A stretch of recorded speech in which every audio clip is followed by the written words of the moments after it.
What are weighted average shares? Weighted average shares are measurements used to determine the average number of stock shares that a company has outstanding over a specific period of time. This is an important determination since it affects how a company's earnings per share, a key benchmark for investors and analysts, is measured.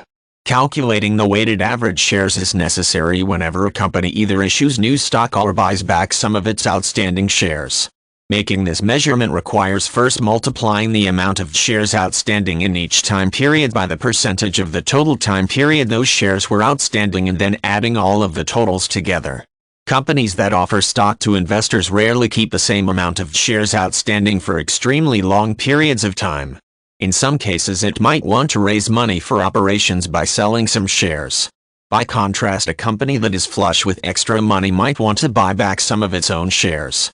All this buying and selling keeps the amount of outstanding shares fluctuating, which is why the weighted average shares computation is necessary. As an example of how weighted average shares works, imagine that a company wants to figure out this number for the past year. They started the year with 1000 shares outstanding. At the beginning of April, they bought back 500 shares, leaving 500 outstanding. On July 1st, they issued 1000 more shares of stock, meaning that there were 1500 shares outstanding. That is where the number stayed for the remainder of the year. Since there were 1000 shares outstanding for 3 months and then 500 shares for another 3 months, these two totals must be multiplied by 0.25. This is because 3 months is 1/4 of the 12 months in a year. The 1500 shares that were outstanding for the last 6 months are multiplied by 0.5 since 6 months is half the year. Those multiplications leave totals of 250, 125 and 750, and adding these up means that the company's weighted average shares for the year are 125.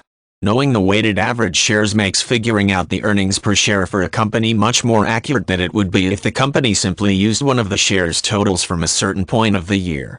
In the example above, the earnings would look quite different if they used the April total of shares instead of the weighted average.